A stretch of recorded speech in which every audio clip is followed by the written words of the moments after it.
been pretty well, like helping the switching that we've been doing and stuff. So it just comes down to individual defense and like being able to stay in front of your man, I guess. Yeah, what is that switching called that the Warriors and Nebraska kind of is doing? Scattered? No. I don't remember. Yeah, but for sure the defense just like could kind of get in trouble, especially if Roby gets in trouble. I think playing against big men, which this team, I mean, they're 7'2" guy. I'm not worried about because actually I think you can throw smaller guys.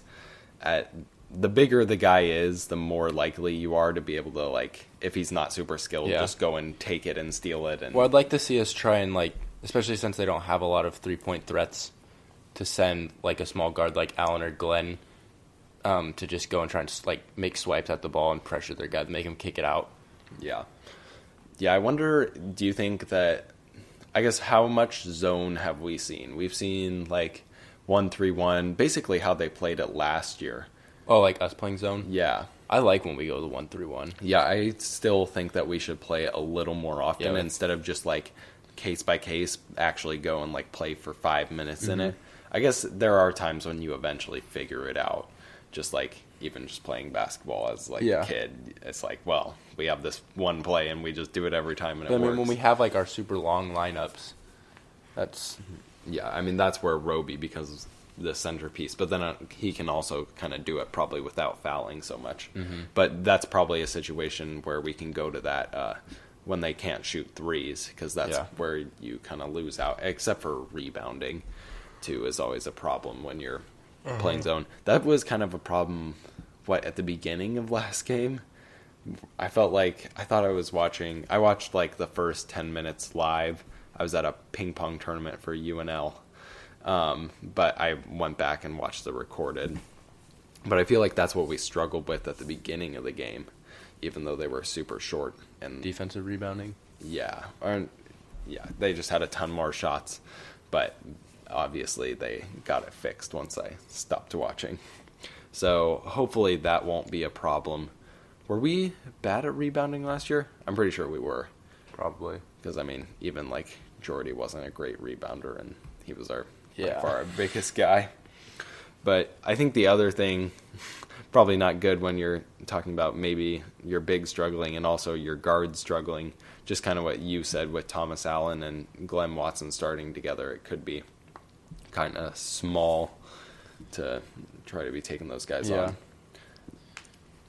But, I mean, Glenn is probably a pretty good, like, defender. You know, we've never really had, like, a problem with him on the defensive end, I guess. Yeah. So. I feel like if you're 4 inches shorter than a guy and the other guy's, like, not, that's not that much. And Glenn's, like, smart enough and a good defender. So I shouldn't be too worried. So I think that's about it. Oh, there was one discussion post. I forgot to do it last time. So if you could have any Husker back for this season that played in Tim Miles' era, who would it be? Do we not do this? I can go first. No, we didn't. We just talked about it? No, we talked about it before, but we didn't actually do it on the podcast. Okay. Am I going first? I'll go first. Well, okay, so I guess just looking in perspective of this year. Yeah, this year. So, probably Siobhan Shields. Yeah. I think a lot of people went with a big man and said, so like Brandon Ubel was an interesting candidate. So he played his senior season, I'm pretty sure, was the first year of Miles's season. And he had, like, 13 points and I thought 9 rebounds. I could be totally remembering that wrong. I looked at those stats, like, a week ago. But he would be a good big man. But I don't know if I want a big man. Yeah, because, like, need that. I don't want us to go back to slow using 25 seconds, 30 seconds every possession. Yeah. Honestly, I would say if I could pick somebody in the future, I might pick either Deshaun Burke or Javre Green. That was the one thing that I was going to add. So Javray Green, if I'm saying that right, is playing for Western Nebraska Community College.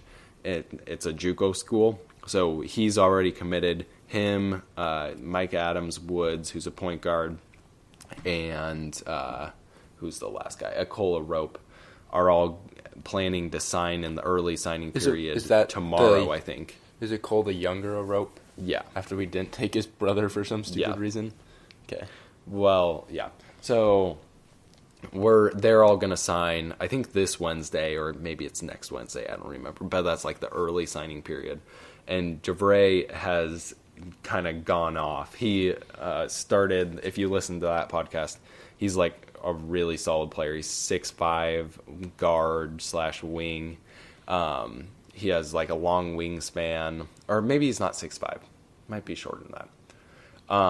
But he like really started coming on towards the end of the season last year, and this season he has scored, I think, 29, 30, and then he had 44 points against the like third ranked JUCO team in the nation. Jeez. They scored, I think it was like in the hundreds for it, and he played all 40 minutes. What? But he was like actually pretty, I think his field goals were 15 for 27 or something. That's pretty good. And his threes were like, I thought they were at least above 30%, and I think they were above 40. And he just like, to me, he kind of looked like Donovan Mitchell. So just like taking pull-up threes the way he does and driving to the basket. I think he had like 32 in the second half or something. Oh, crap, my nose is bleeding. Husker red. But, yeah, so maybe I'd take him on advance. But if not, I would maybe kind of go the route that Jake went and say Taran Petaway. Just because, like, it'd just be so awesome to have another scorer like that. So that kind of is everything that we need to talk about. I can't remember who we play after Seton Hall, but maybe we'll do an episode after that. That's 6:30 at Pinnacle Bank Arena, Wednesday night. When's Creighton? Is that like... That's later. That's like December, maybe 8th or something. But hopefully we'll have another episode out sometime after that and get you ready for the next team. Super exciting stuff. That's going to be an awesome game. We need to get in there, be loud. Maybe it'll be a good enough game that we can get our free runs from the decibel meter.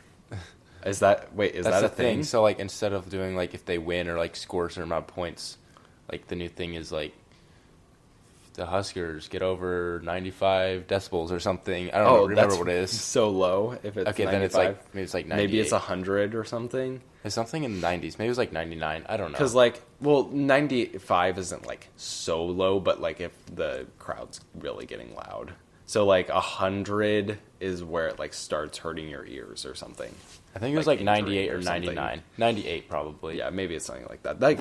Then you get your free runs after paying that would have to be pretty loud for fries and a drink. So yeah, I mean that's actually like a really good one. That's at least better than. I like that better than that includes the crowd. We need to do it on the second free throw, just like the Sixers. They don't really promote it well enough though. Like they literally only do.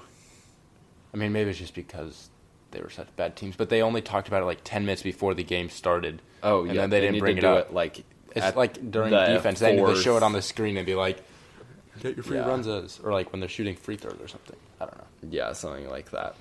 So hopefully we'll get our runzas, earn our runzas, and be loud, get the Huskers a win. See you guys.